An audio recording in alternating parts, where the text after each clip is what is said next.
दोस्तों नमस्कार। मैं श्यामनाथ यादव बेटकरवादी। जैसा कि आप लोग जान ही रहे हैं कि ऑपरेशन सिंदूर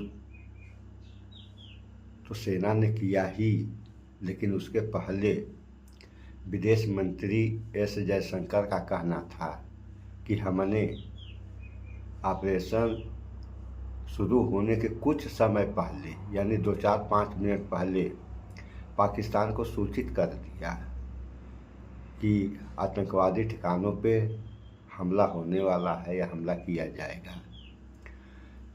तो इतने के बाद इनको ये नहीं मालूम था कि पाकिस्तान सरकार चौकन्ना हो जाएगी और आतंकवादी भाग लेंगे। ये तो जो होगा होगा ही। और भारत के 5 फाइटर नष्ट कर दिए गए। उनमें अब कौन से फाइटर थे इसका भी खुलासा अभी तक मोदी सरकार ने नहीं किया। कहीं वो राफेल तो नहीं थे। अगर राफेल रहे होंगे तो सबसे बड़ा सवाल पैदा हो जाएगा, क्योंकि राफेल लाने में जितना ढोल पीटी थी ये सरकार, उतना ढोल किसी फाइटर के आने में नहीं पीटा गया। सो थोड़ा सा आप लोग इस वीडियो को देख लें। ये सोशल मीडिया का समाचार है और इसमें 5 सवाल ये पत्रकार महोदय रख रहे हैं। तो आप लोग विचार करें कि क्या 5 सवाल सही हैं या गलत। तो पहले आप लोग इन सवालों को सुन लें, फिर आगे कुछ बात हो। और उन्होंने जो कुछ कहा है उसको लेकर के और देश के आम जनमानस में जो सोशल मीडिया के जरिए मैं समझ रहा हूं, इन 5 सवालों के जरिए आप समझने की कोशिश कीजिए कि क्या वाकई मोदी जी को इनका जवाब देना चाहिए या नहीं। सबसे पहला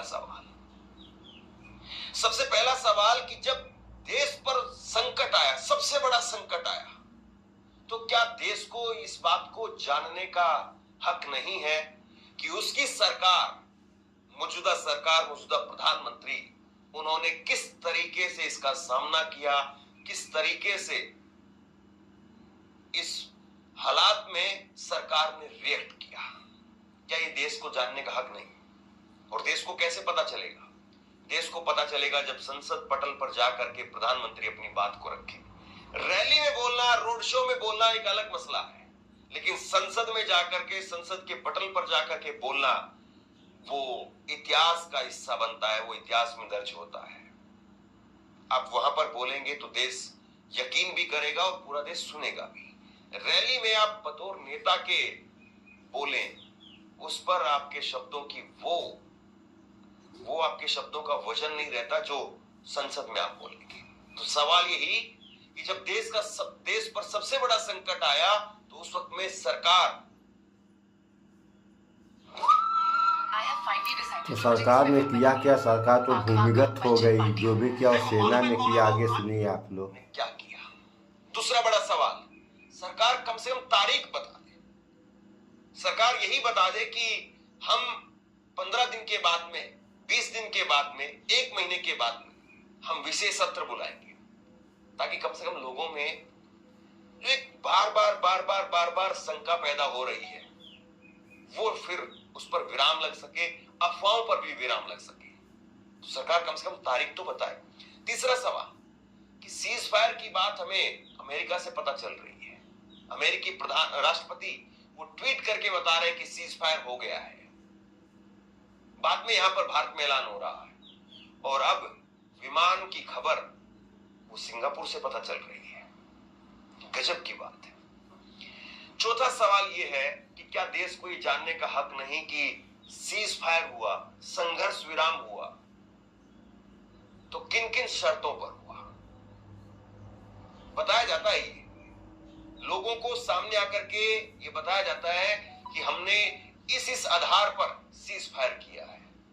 ये भी सरकार बताती है कि हम इस वक्त में आगे कोई बड़ा नुकसान नहीं चाह रहे थे, या फिर हमने अपनी शर्तों पर उनसे इस तरीके से सीज फायर कराया। तो प्रधानमंत्री ने जो संबोधन दिया था उसमें भी उन्होंने कहा था कि पाकिस्तान की तरफ से सीज फायर को लेकर के गुहार लगाई गई और उसके बाद में भारत ने इस पर विचार किया, लेकिन वो सेंटेंस, वो चीज वहां पर कंप्लीट नहीं हो पाई। केवल विचार नहीं होता है। हमने जब पाकिस्तान गुहार लगा रहा है, हमारा हाथ ऊपर है, तो हम किस आधार पर, किस शर्तों पर तैयार हुए हैं, यह महत्वपूर्ण हो जाता है। और उसके बाद पांचवा बड़ा सवाल कि जब सीडीएस ने खुद स्वीकार कर लिया है तो सरकार स्थिति स्पष्ट क्यों नहीं कर रही है?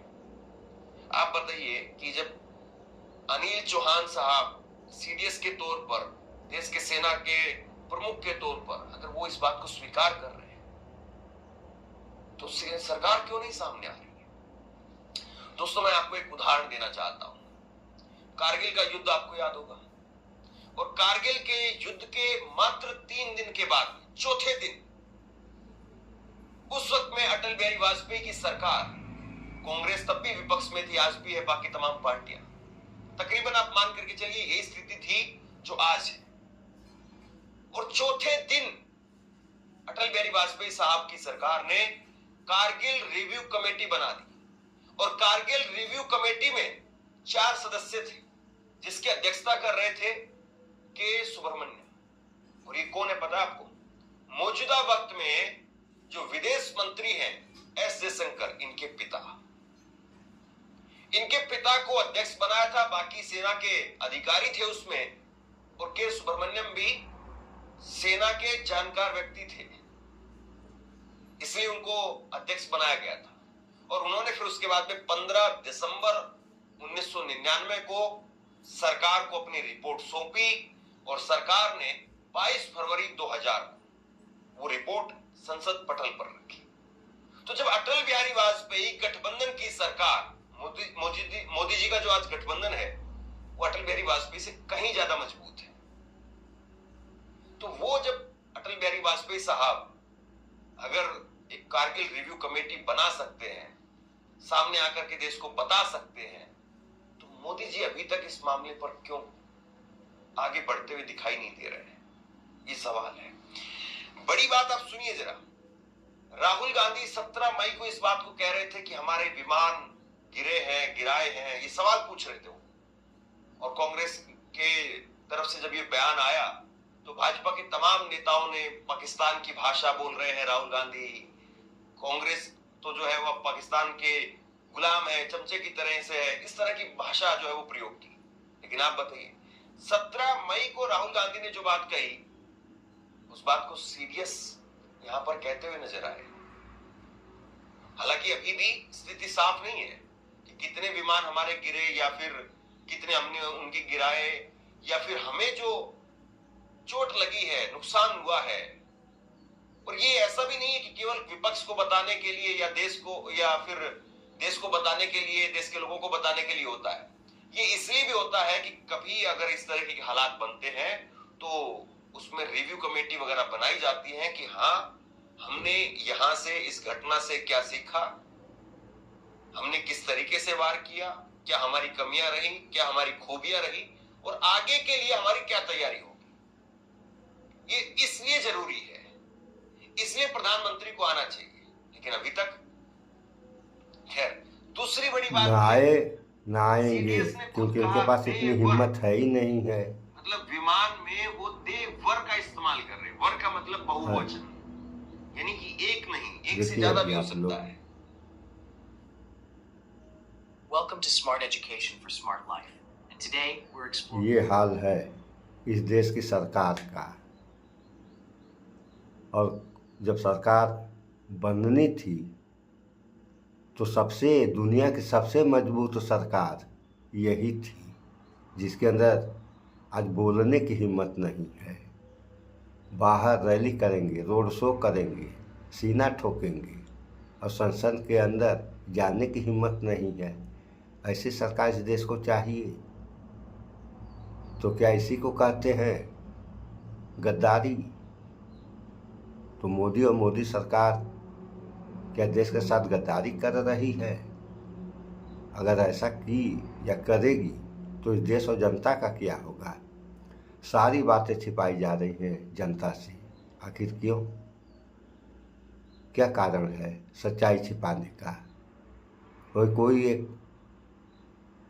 हिंदू समाचार का पत्रकार महिला थी, उसने जो इसकी रिपोर्टिंग कर दी थी और उसमें जो है जहाज के मलबे दिखाए थे, उसको पूरी टीम के साथ माफ़ी मांगना पड़ा। ये हाल है। अगर ऐसा हुआ तो इस देश और जनता का होगा क्या, इस पे आप लोग विचार करें, क्योंकि आप लोगों का देश है, आप लोगों को यहाँ रहना है। किसी बाप का बपंसत यह देश नहीं है। 140 करोड़ की आबादी है और सारे लोगों का ये देश है। सो आपस में भाईचारा भी बना के रहें। सो इस वीडियो में इतना ही।